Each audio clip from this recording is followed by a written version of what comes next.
This is part 9 of the Iron Islands.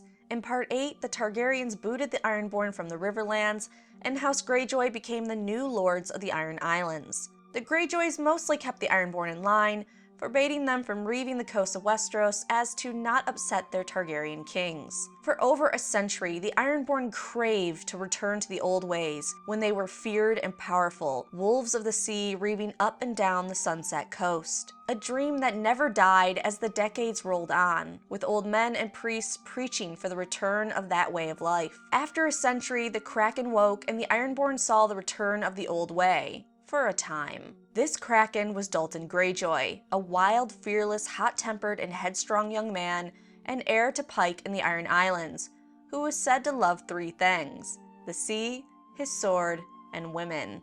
He was rowing by the age of 5 and reaving at the age of 10, sailing with his uncle to the Basilisk Isles to raid the pirate towns. By 14, Dalton had sailed as far as Old Gis, claimed 4 salt wives, and fought in a dozen actions. He later claimed a Valyrian steel blade he took off a dead corsair and named it Nightfall. Maesters state the blade was his love, and his love didn't really extend from the blade to his wives. While he didn't love his wives didn't exactly love him either, as he went through women fairly quickly. But perhaps more importantly, especially for a Greyjoy, his men did absolutely love him. At the age of 15, Dalton's uncle was slain while they were both working as cell sails in the Stepstones. The young boy avenged his uncle's death, taking a dozen wounds and coming victorious from the fight, drenched head to toe in blood. That day he earned the nickname, the Red Kraken, a nickname that would stick with him for his entire life. The same year he earned his nickname, his father died. When news of his father's death reached the young man on the Stepstones, he did not hesitate to claim the Seastone chair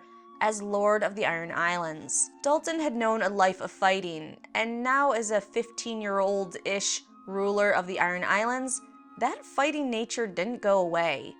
He immediately began building longships, forging swords, and training fighters. When questioned why he was making all these preparations, he replied, "The storm is coming." The young ruler had been wise in that prediction. The next year, Viserys the First Targaryen died, and his 2 children, Rhaenyra and Aegon, both claimed the Iron Throne. The result was a terrible Targaryen civil war known as the Dance of the Dragons.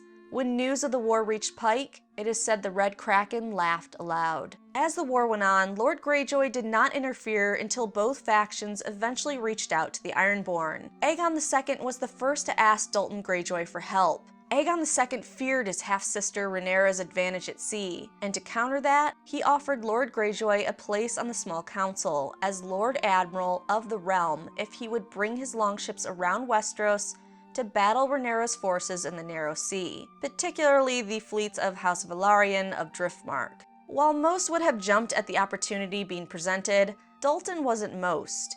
He instead decided to wait and see what Rhaenyra would offer for his help. Sure enough, her missive came shortly after, and he found it much more enticing than Aegon II's offer. Rhaenyra didn't want Lord Greyjoy to sail his forces around Westeros to battle in the Narrow Sea. Instead, she simply wanted him to attack the homes of her enemies close to the Iron Islands, namely the Lannisters of Casterly Rock, who had sided with Aegon II. The Lord of Casterly Rock had taken most of his archers, knights, and experienced fighters with him to attack Rhaenyra's forces in the Riverlands, and this left the Westerlands open to attack. Dalton saw an opportunity, and he took it, agreeing to help Rhaenyra. The Greyjoy's forces fell in the Westerlands while Lord Lannister died in the Riverlands, and his host went from battle to battle with a series of commanders. While the Ironborn were unable to take Casterly Rock, the late Lord Lannister's wife Joanna had barred the gates.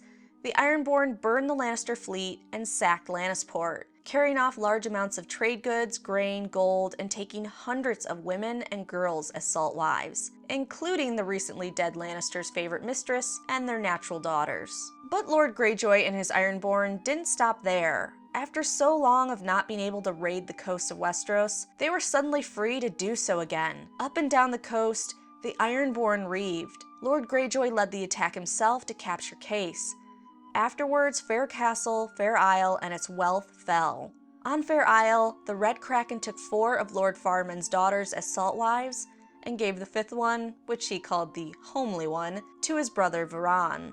For 2 years, the Ironborn ruled the Sunset Sea while the Dance of the Dragons tore the Seven Kingdoms apart. Finally, the war ended with Rhaenyra and then Aegon II dead, and Rhaenyra's son Aegon III was put on the throne. Although the end of the Dance of the Dragons came, the Ironborn still didn't stop, even when the council ruling for the boy king Aegon III commanded them to do so. The Ironborn had a taste of their old ways, and they didn't want to see it come to an end once more, especially so soon. The only thing that ended the Ironborn's terror of the Sunset Sea was a girl known as Tess, who slit Dalton's throat with his own dagger as he slept in Lord Faramund's bed in Faircastle. Afterwards, she threw herself into the sea. As soon as Lord Greyjoy died, the small folk of the Fair Isle rebelled against the Ironborn and killed any Iron Man that remained on their land. But another problem formed with the death of the Red Kraken. Dalton had never taken a rock wife, but had many sons by his salt wives. With no clear heir, within hours of his death, another bloody struggle between the Ironborn for control of the Iron Islands began. Ironborn battled each other on Old Wick and Pike in an attempt to take control of the Iron Islands. More death and fighting came when Joanna Lannister, in 134 AC, wanted revenge for what the Ironborn had done to the Westerlands during the Dance of the Dragons. The Lannister fleet had been destroyed by the Ironborn, so instead she persuaded Sir Leo Castaigne, the elderly Lord Admiral of the Reach, to bring her swordsmen to the Iron Islands. And the poor Iron Islands, who just can't seem to stop fighting with each other over succession and pay attention to their surroundings, were taken unaware by the Lannister forces. The Lannister forces killed thousands of men, women, and children, and destroyed scores of villages and burned hundreds of longships. The attack ended when Lord Leo was killed in battle and his host was, for the most part, scattered and destroyed. But a portion of his fleet, full of plunder, including highborn captives and tons of salt fish and grain, returned to Lannisport. Lady Joanna Lannister was delighted to find out one of the highborn hostages was the late Dalton Greyjoy's son. Joanna removed the boy's man parts and made him her son's fool. An archmaester observed, "A fine fool he proved, yet not half so foolish as his father." And just to get a better idea of how the Ironborn work, Dalton Greyjoy basically brought chaos and destruction to the Iron Islands through his actions. Not taking a rock wife, not having an apparent heir, raiding the coast, and refusing to stop when the Iron Throne said so, all resulted in a succession problem and a brutal attack by the mainlanders. If this had been any other lord, he would have been hated. But the Ironborn work a tad different. And Dalton Greyjoy, the Red Kraken, despite the fate he brought on his house and people, is counted as one of their greatest heroes and still honored in modern Westeros time by the Ironborn. The succession hiccup was eventually ironed out, and House Greyjoy continued to rule the Iron Islands. Though the Greyjoys would no longer pose a real threat to the mainland or Iron Islands, they wouldn't exactly be faithful servants either. No matter how many years passed, the Ironborn refused to forget the days when they were kings, free to reave and conquer. Greyjoy rulers would come and go over the next 150 plus years. Dagon Greyjoy, the last Reaver who attacked the western coast during Aerys I's rule, while the mainland was distracted by the Blackfire rebellions, he would raid the Fair Isle, Arbor, and the north. Alton Greyjoy, the Holy Fool, who tried to find new lands beyond the Lonely Light to conquer. Torwin Greyjoy, who swore a blood oath to Bittersteel, one of the major leaders in the Blackfire rebellions, who was attempting to put a Blackfire on the Iron Throne, but later Torwin betrayed Bittersteel to his enemies during one of the Blackfire rebellions. Loran Greyjoy the Bard, and his friendship with young Desmond Mallister, a young knight. Though it was a great friendship, it was also tragic. But the next great Ironborn ruler didn't come around until Lord Quaelon Greyjoy, considered by maesters to be the wisest man to sit the Seastone chair since Aegon's conquest. In Part 10, the last part of the Ironborn series, I'll talk about Quaelon Greyjoy and his son Balon Greyjoy. From there, we'll be moving on to the dark, scary videos like I did last year for the month of October.